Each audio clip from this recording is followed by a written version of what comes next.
Y vamos a ver hoy algo que es bastante importante. Yo le andaba buscando un título. Yo soy malo para poner títulos, ¿verdad? Pero se me ocurrió Sacúdenos, Señor. Porque siempre luego andamos como así, como en la comodidad, ¿no? Y ahorita que dije eso, hubo un tiempo en que estábamos orando y llegaba la palabra comodidad. Comodidad, dije, pues qué suave, ¿no? Señor, pues háblame de más comodidad, ¿no? Pues a por mí, pero y hasta que me dijo, Señor, no, es que no lo estás entendiendo. Te falta una coma. ¿Cómo una coma? Sí. La palabra correcta no es comodidad, es comodidad. Como yo di, ustedes den. Y esa es la verdadera comodidad. Como yo doy, ustedes den. Y el Señor es tan grande que siempre nos da. Y el mundo nos provoca algo de continuo. A mañana, tarde y noche estamos siendo bombardeados de todos los medios. ¿Y qué necesitamos? En lo que buscamos Isaías 64:7, ¿qué es lo que necesitamos nosotros? Porque hay tantas cosas tan atractivas, tan sutiles, tan fáciles de asimilar, porque nos la ponen fácil, que tenemos que hacer algo. Dice, esta es una palabra del Señor que a Él le causa dolor. Dice su palabra, nadie hay que invoque tu nombre, que se despierte para apoyarse en ti, por lo cual escondiste de nosotros tu rostro y nos dejaste marchitar en poder de nuestras maldades. ¿Cuántas veces hemos clamado, Señor, ¿dónde estás? Señor, ayúdame, Señor, muévete, Señor, haz. Y siempre es una demanda nuestra. ¿Y qué es lo único que el Señor nos pone por condición? Nadie hay que me busque, nadie hay que invoque mi nombre, que se despierte. Entonces, ¿qué significaría aquí el despertar? Porque seguimos al mundo, vamos caminando conforme a las cosas del mundo. Entonces, cuando el Señor dice, despiértate, ¿en qué área? En la espiritual. Despierta tu alma, despierta tu corazón, despierta porque estás caminando en la dirección equivocada. ¿Cuántas veces no hemos, todos, sin darnos cuenta, empiezas a caminar otra vez de regreso a Egipto, hacia los placeres, hacia la carne, hacia todo ese tipo de cosas? ¿Cómo vas a reaccionar? Porque ya vienes así como adormilado, siguiendo todo, pues, una corriente bien sabrosa, bien rica, ¿no? Y de repente, Señor, despiértate, ¿hacia dónde vas? Y dices, ¿qué estoy haciendo, no? Pues que vas de regreso a Egipto. Entonces, tenemos que mantener ahora los ojos abiertos. ¿Cómo despertamos, no? Invocando su nombre. ¿Conoces la voluntad de Dios para tu vida?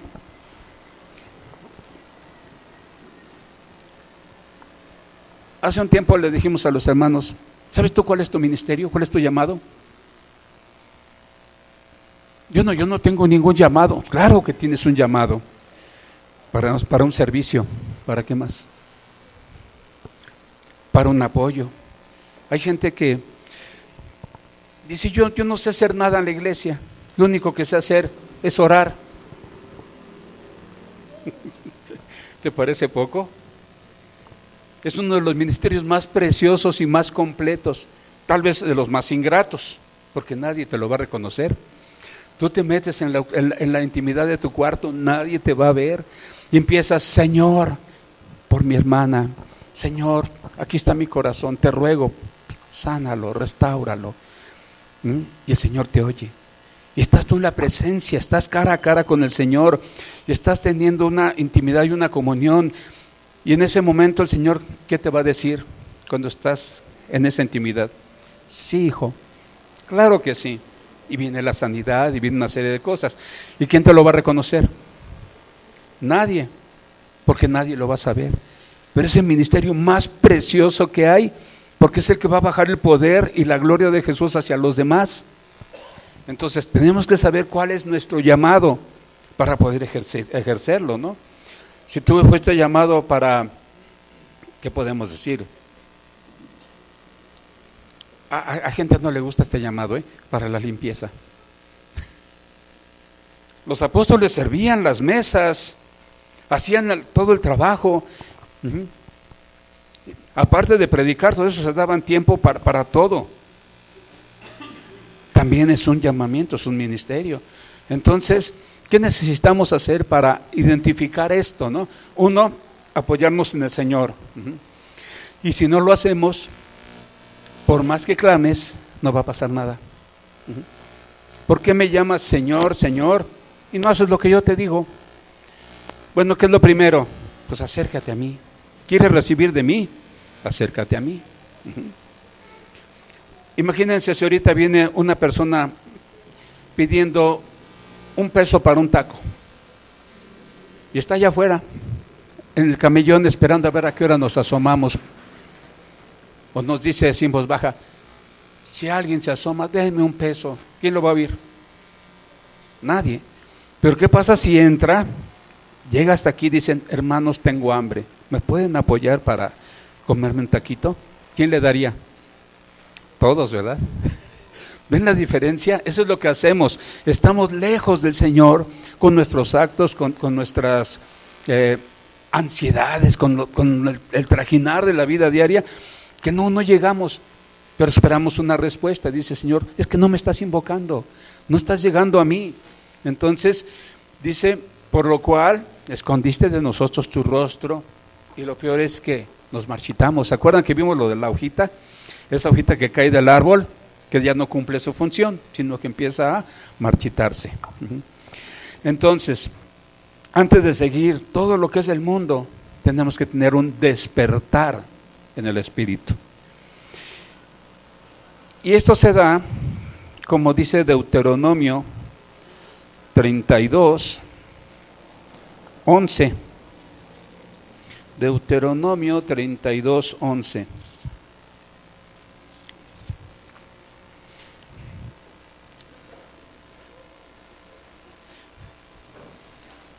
Y aquí vemos el trabajo precioso del Señor. Dice: como el águila que excita su nidada. ¿Qué representa aquí el águila? La presencia del Señor, que excita a su nidada, revolotea sobre sus pollos, extiende sus alas, los toma y los lleva sobre sus plumas. Como el águila que excita a su nidada. ¿Qué hace el águila cuando quiere que los pollitos agarren la onda?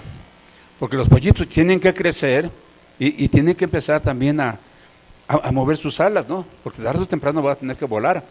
Entonces, el ejemplo que les pone el águila es que está sobre ellos y está excitando sus alas. Y les está mandando un mensaje: miren, si se puede. Dejen lo terrenal y vénganse aquí arriba. Acá está mucho mejor. Y ese es el trabajo de nuestro Señor, que viene y nos excita. Y nos excita y dice: ya sal de ahí, cabezón, ¿qué estás haciendo? Bueno, lo de cabezón es nueva versión mexicana, Entonces, empieza el Señor a excitarte. ¿Qué estás haciendo? ¿Y qué hace cuando viene la ráfaga de viento? Te despierta, ¿no? Y esto es bien importante, porque ese es el trabajo que ahorita quiere hacer el Señor. Revolotea sobre sus pollos. Ay, ahorita les vi cara de pollitos a todos bien bonitos. Sobre sus pollitos, dice: extiende sus alas, los toma y los lleva, los mueve. Ya basta de estar en la comodidad del nido. Y bueno, vamos a ver varios aspectos que son bien importantes en cuanto a esto, ¿no? Al sacudir el nido, ¿qué es lo que está haciendo? Sacándolos de la comodidad. Cuando el Señor te excita a la obra, ¿qué está haciendo? Te pone un anhelo de hacer algo, ¿verdad? Y cuando estás en la comodidad, pues ya la llevo, ¿Cuál es el problema? No tengo problemas, no sufro, no nada, pues ahí voy. Y no se trata de eso, se trata de que Dios llegue y te haga despertar. ¿Saben cuánta obra hay todavía por hacer? ¿Saben por qué no ha venido el Señor? Que ya estamos en tiempos extras. Porque no se han completado el número de los salvos. Y para eso necesitamos ir a predicarles. Él ya tiene su grupo determinado. Dice, aquí están, ¿se acuerdan que el otro día lo vimos, los escogidos? ¿Se acuerdan que vimos lo del olivo? Dice que somos olivos silvestres. ¿Ok? Pero ¿el qué era? El olivo verdadero, el olivo real. ¿Y por qué no fuimos nosotros manzanas silvestres? Duraznos silvestres. Porque no puedes injertar un durazno en un olivo. Tienes que injertar olivo con olivo para que arraigue. Entonces, cuando el Señor nos llama olivos silvestres, es que Él mismo nos ha escogido desde el principio como parte de Él, como una secuencia de su ser para poder ser injertados. Olivo con olivo sí pega. Entonces, como olivos silvestres, nosotros ya hemos sido escogidos. Y hay muchas personas que necesitan ser injertados.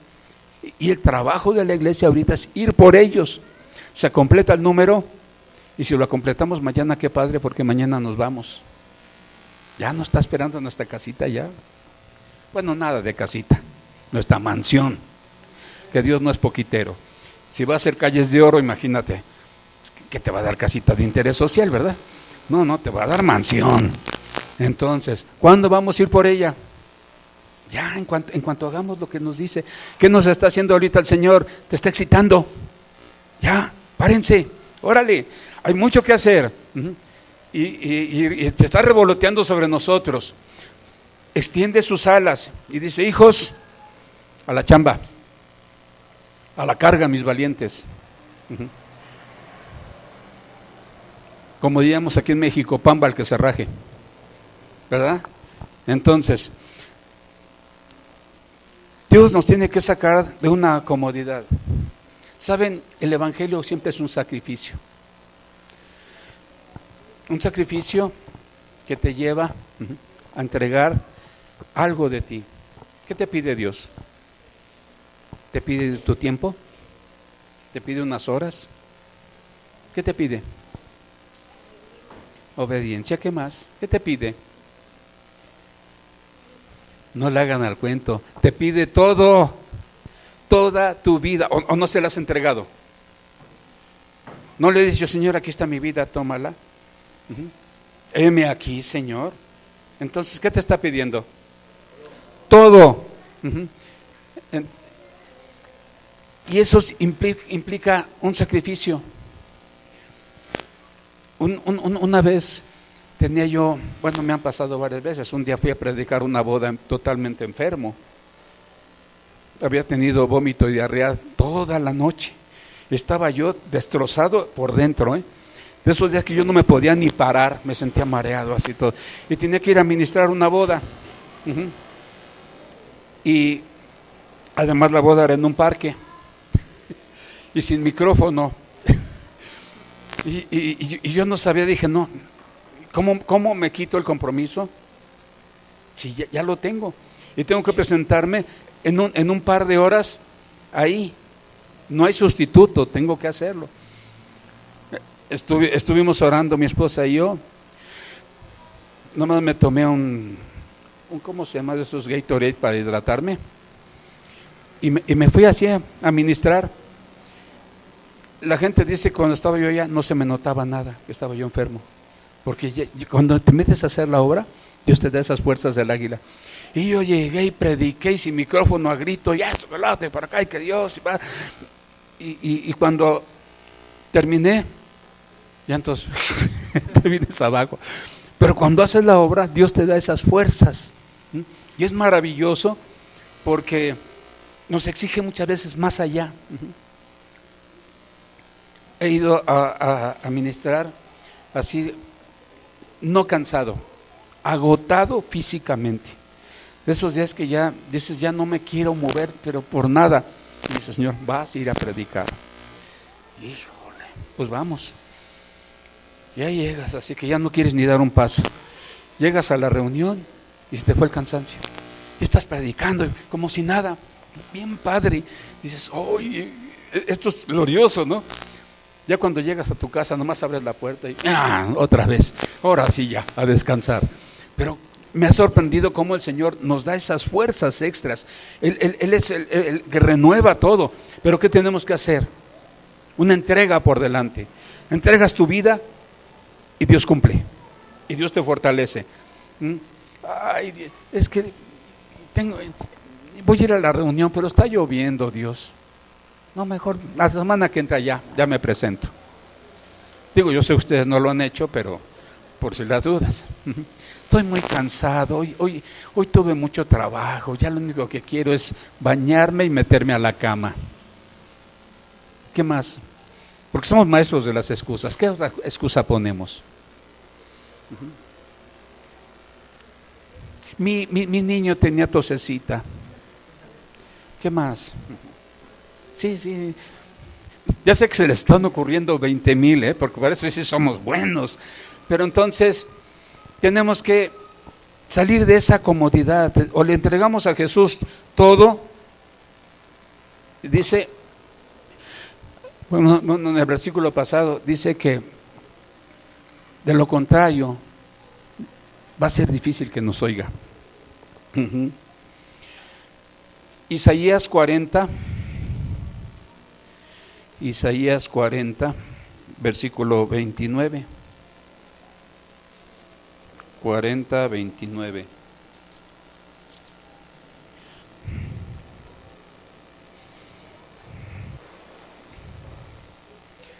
Y miren, aquí está lo que yo les comentaba. Ahí dice esfuerzo. En otra versión dice, Él da fuerzas al cansado y multiplica las fuerzas al que no tiene ninguna.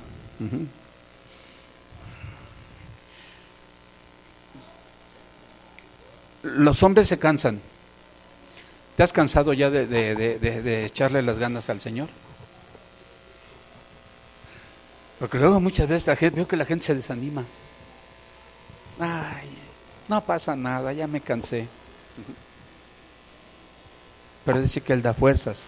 Cuando tú llegas y le entregas todo, Él te vivifica. No sé si se han fijado, muchas veces para la obra del Señor nos cuesta trabajo, pero para nuestro hobby, para lo que nos gusta. Imagínate un jovencito que el domingo le dice, vamos a la iglesia, ay, es que estuve bien cansado. Y en la tardecita le dices, oye, vamos al antro. Ya está en la puerta. Ya está en la puerta listo para irse. Entonces, ¿cómo justificarlo, no? Solamente meternos a la presencia. ¿Qué te va a dar el Señor? Fuerzas. Te va a dar fuerzas. Y multiplica las fuerzas del que no tiene ninguna. O sea que no tenemos excusa. Si no tienes ninguna fuerza, Él te la va a dar. Hay veces que Dios nos pide cosas bien raras y bien fuertes, pero tenemos que depender de Él. Versículo 30. Cuando se acaba el vigor humano, tiene que empezar el vigor de Dios en nuestras vidas. Versículo 30. Los muchachos se fatigan y se cansan. Los jóvenes flaquean y caen. Lejos de Jesús, perdemos las fuerzas. Flaqueamos. Bueno, los muchachos flaqueamos. Perdemos fuerzas. Entonces, pero Señor, ¿quién da las fuerzas? Cristo, sí. O sea, ya ven que incluso en la fortaleza de una vida natural podemos caer, podemos flaquear. ¿Qué es lo que levanta esa vida natural? Una vida espiritual. Versículo 31.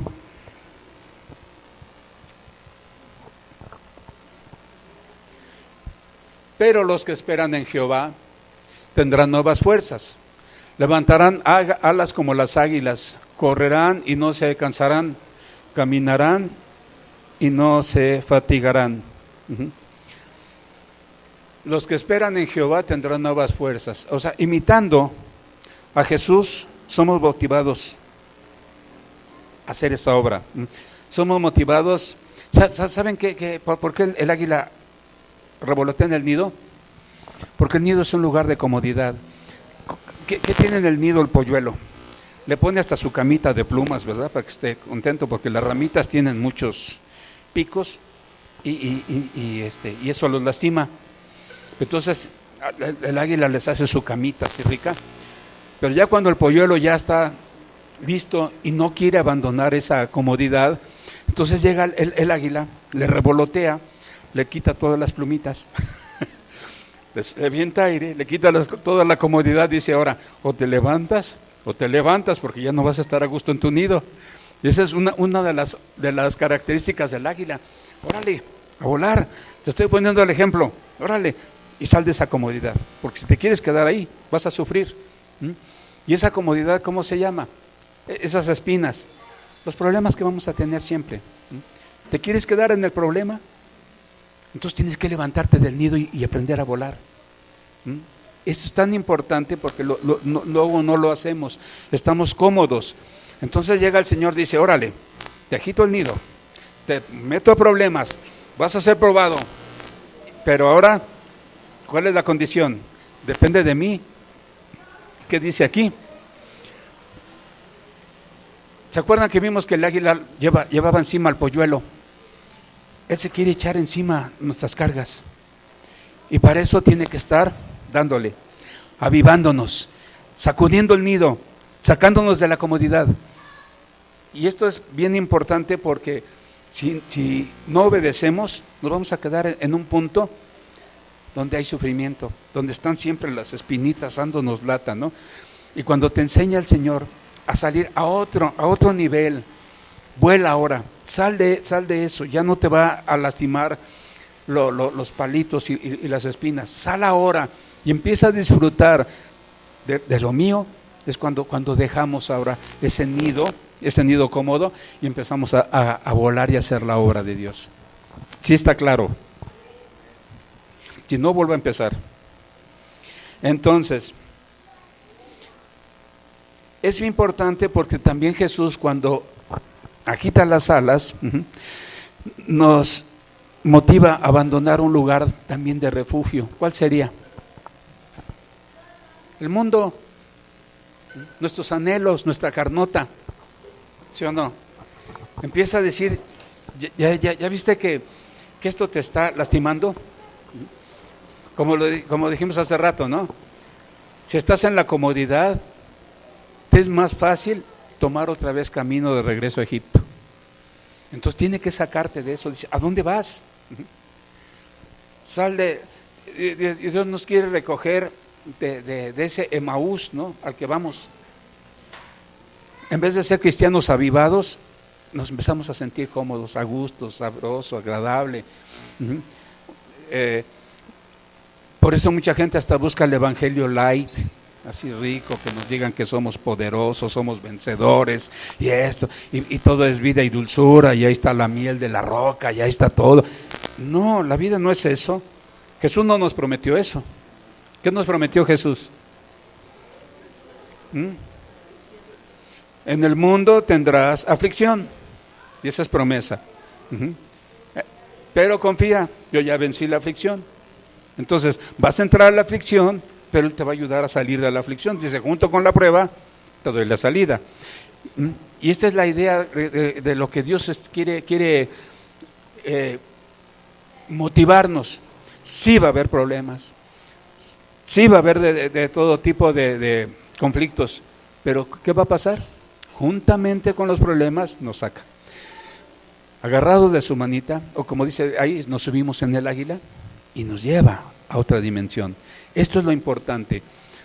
De lo contrario, nos quedaríamos en medio del problema, en un pozo oscuro que no tiene salvación, no tiene salida. Y cuando viene el Señor, dice que Él es la luz que ilumina nuestro camino, y ese camino es el que, iluminado, es el que nos lleva hacia su presencia y a salir de todo esto, lo que nos puede contaminar. Vamos a ver otra cita. Colosenses 2, del 20 al 23. Colosenses 2, del 20 al 23.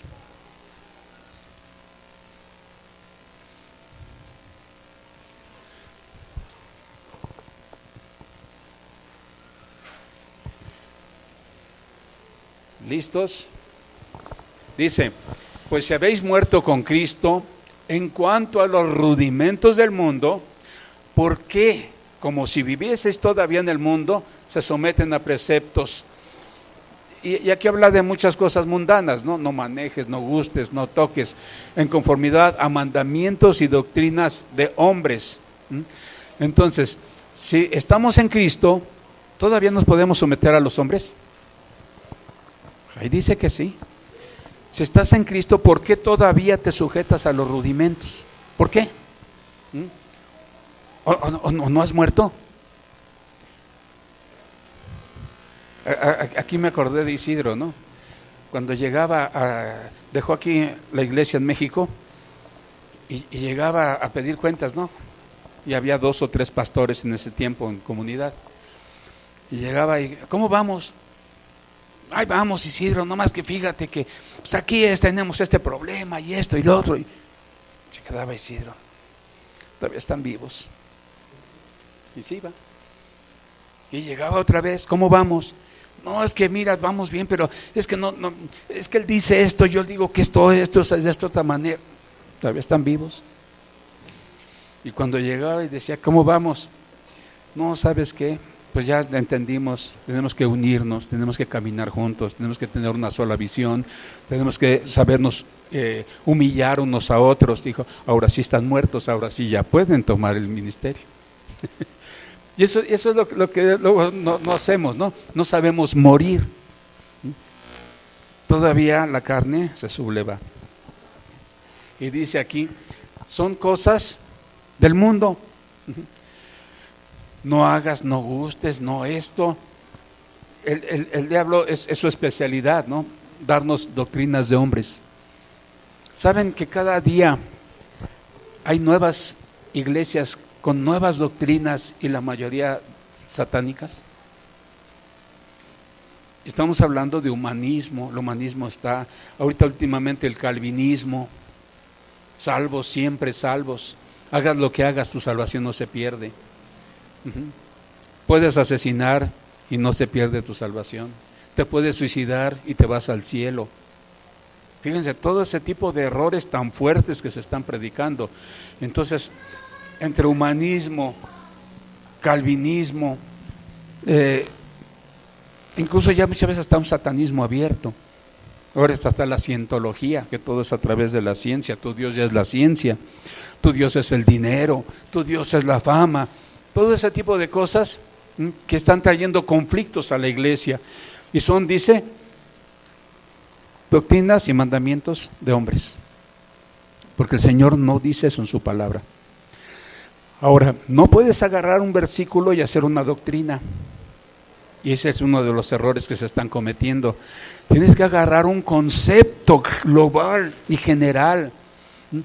El Antiguo Testamento se complementa perfectamente con toda la palabra. Entonces, para hacer una doctrina tienes que tomar un todo. Como les hemos dicho, cada versículo es una partecita de la mente y el corazón de Jesús. No puedes nada más enfocarte en algo, tienes que enfocarte en un todo. Y esto es lo que estamos intentando hacer. Que tengamos una luz general de lo que es el Evangelio. Y todo esto, fíjense, dice la Escritura que son cosas que se destruyen con el uso. O sea, no van a permanecer. ¿Qué es lo único que va a permanecer? La palabra limpia, la palabra pura, que dice que mi palabra no pasará, es eterna. Y aquí dice que las cosas sí se van a destruir cuando no son de Dios. Tales cosas tienen a la verdad cierta reputación de sabiduría, en culto voluntario, en humildad y en duro trato del cuerpo, pero no tienen valor alguno contra los apetitos de la carne. Ay, ay, ay. Hay muchas cosas que parecen buenas, se oyen buenas, parecen lógicas, pero no son de Dios. Y ahí es donde entra el discernimiento del Espíritu Santo. Cuando ves que la gente se deja llevar por una idea, por un concepto a ciegas, ten mucho cuidado, porque el diablo se quiere jalar a todos, con humanismos, con cosas lógicas, preciosas. Imagínate si a mí me dicen que mi salvación no se pierde, que le dé vuelo a la vida, entonces estoy faltando a los mandamientos. Porque si voy a darle vuelo a la hilacha, como decimos aquí en México, ¿qué va a pasar? Puedo hacer lo que yo quiera, ya no es pecado, Dios ya me perdonó, eso ya fue clavado en la cruz, ya de aquí en adelante puedo hacer lo que yo quiera. ¿Será? Entonces, ¿dónde está la palabra santidad? Se acabó. Ya no hay santidad, ya puedo pecar lo que yo quiera. Entonces, vean cómo todos esos conceptos solitos caen por su propio peso. Es bien importante que esas cosas que parecen normales, buenas, tengamos mucho cuidado. Mucho cuidado. ¿Y cómo hacerlo? ¿Cómo entenderlo? ¿Cómo discernirlo? Es que es bien sencillo. ¿No tienes un consejero? ¿No tienes un asesor? ¿Un maestro? ¿Cómo se llama? Espíritu Santo. Entonces, cada que haya alguna cuestión que esté medio rarona, ¿qué es lo que vas a hacer? Pedirle consejos al Espíritu Santo. ¿Y cuál es el segundo paso? Si tienes duda entre es bueno o es malo, ¿cuál sería el siguiente paso? No hacerlo hasta que no tengas seguridad. Si no tienes una total certeza de lo que estás haciendo es correcto, no lo hagas. Hasta que no tengas una seguridad en el Espíritu Santo. Porque hay cosas buenas o cosas malas que parecen buenas, ¿verdad? Y dice,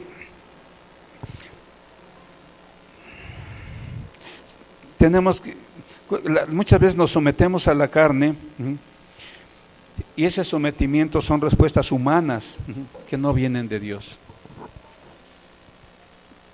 Vamos a Deuteronomio 32:11. Regresamos ahí. Deuteronomio 32:11.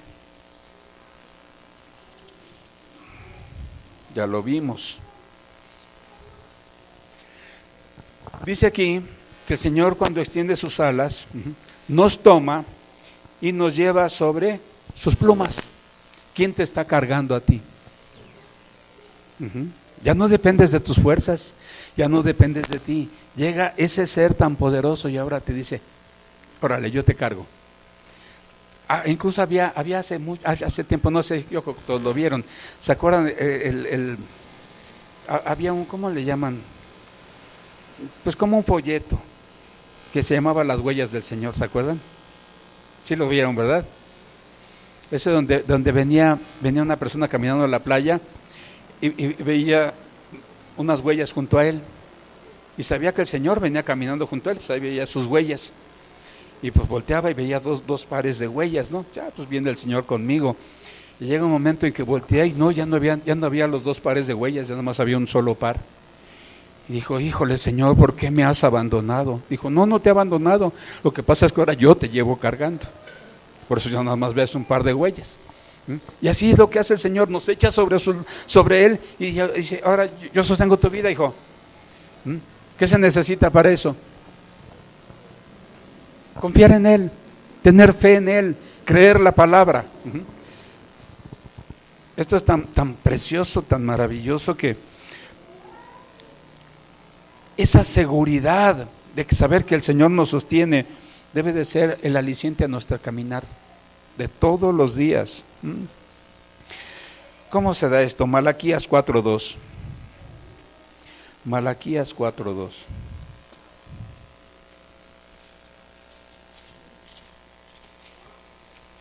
El último libro del Antiguo.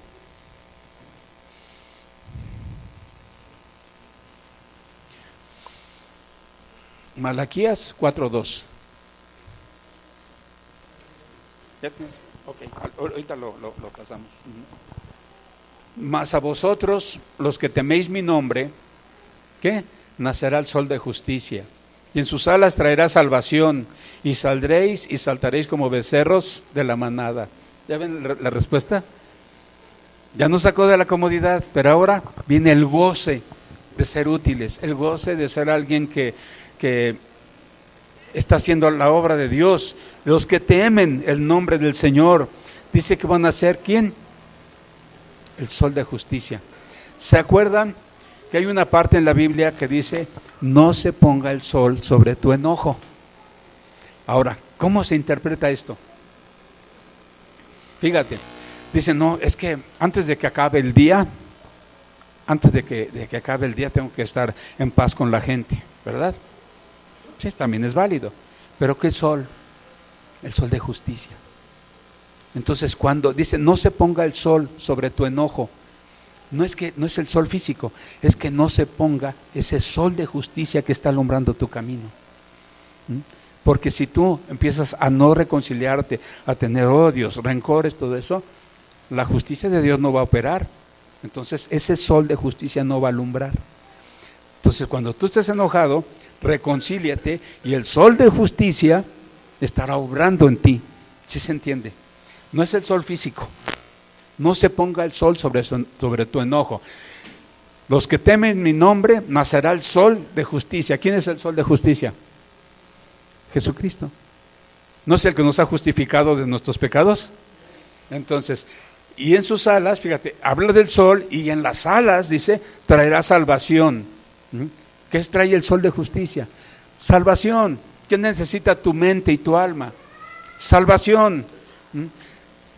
¿O acaso no tenemos luego ideas medio locochonas? Luego se nos ocurre cada cosa, y hasta maldades, ¿no? Entonces, ¿qué tiene que venir?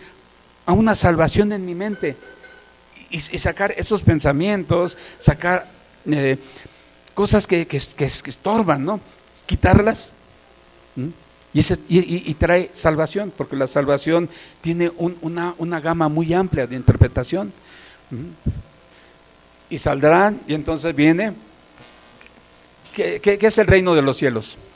¿Cómo lo hemos definido? ¿Qué es el reino? ¿Cómo lo define la Biblia? ¿Alguien se acuerda? Porque el reino de los cielos no es comida ni bebida, sino justicia, paz y gozo. Entonces, si ya estás disfrutando del reino de los cielos, porque vas en las alas de Jesús, dice, la justicia, ya está el sol de justicia. Paz, tienes salvación.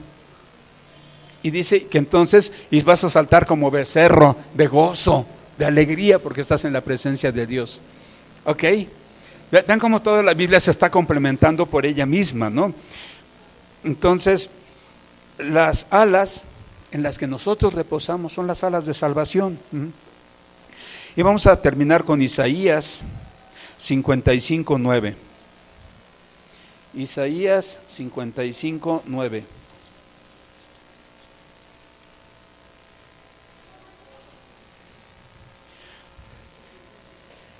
Y aquí Dios se identifica como el todo. Así como son más altos los cielos que la tierra, así son mis caminos más altos que vuestros caminos y mis pensamientos más que vuestros pensamientos. ¿Qué tiene que hacer la gente? Entrar a esos caminos más altos, donde está la salvación, donde está el águila que nos toma en sus plumas y nos lleva a ese nivel. ¿Son más altos los cielos que la tierra? Sí. ¿Y dónde vivimos? ¿De qué somos habitantes? Cuando Jesús oró, dijo, están aquí, pero no son de aquí, son de allá. Son habitantes extraterrestres, y no que seamos marcianos, somos espirituales. Entonces, cuando estamos hablando de esas alturas, es donde Dios nos quiere llevar, llevarnos a esa altura. Y no sé si meter mi cuchara, creo que sí tengo tiempo. Les voy a platicar una experiencia que tuve hace un tiempo en oración. Nos metimos a orar y estábamos orando, yo agarré, me recosté en el pecho del Señor y dije, ahora sí, Padre, platicamos, lo adoré, fueron cosas preciosas. Y de repente me abre el Señor una visión y me veo caminando, subiendo una montaña. Pues sabemos que el camino hacia Él es de subir. ¿Saben lo que se siente? Tienes que dar un paso de fe. ¿Cómo sucede esto? Señor, yo sé, es un paso de confianza, en que sabes que Dios no te va a abandonar. Entonces, te digo, sí, Señor, en tu nombre. Como Pedro cuando caminó las aguas, dijo, Señor, en tu nombre, y doy un paso hacia el abismo. Y en ese momento que yo doy el paso de fe, siento que mi cuerpo se empieza a elevar así para acercarse a Él. Es una experiencia tan gloriosa. Yo sentía que me acercaba a Él, dije, ahora sí, Señor, dejar totalmente eso terrenal para empezar a acercarme a tu presencia, lejos ya de esas ataduras del mundo, ¿no?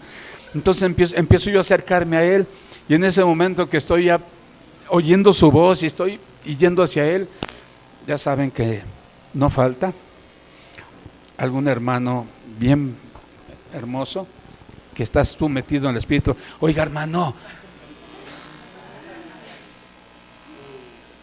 porque lo amo, no lo he descuartizado, pero fue una experiencia tan maravillosa que me dice, Señor, ahora ven a mí, sal de eso y ahora acércate a mí, a otro nivel, deja ya lo carnal, deja lo mundano.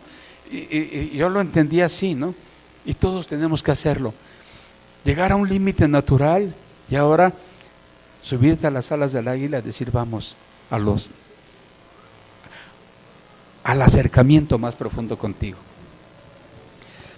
Y eso solamente lo podemos conseguir por medio de la palabra, entendiendo la mente y el corazón de Jesús. Bueno, antes de terminar quiero compartirles algo. Nosotros tenemos estos libros al mayoreo, ¿verdad? ¿Puedes comprar la Biblia que quieras? Sí, ¿no? Hasta hay unas Biblias de letra grande que ya parecen cartelones, ¿no? Preciosas. Biblias de todos tamaños, tipos, colores, olores y sabores. Olores y sabores. Olores y sabores. Olores y sabores. Olores y sabores.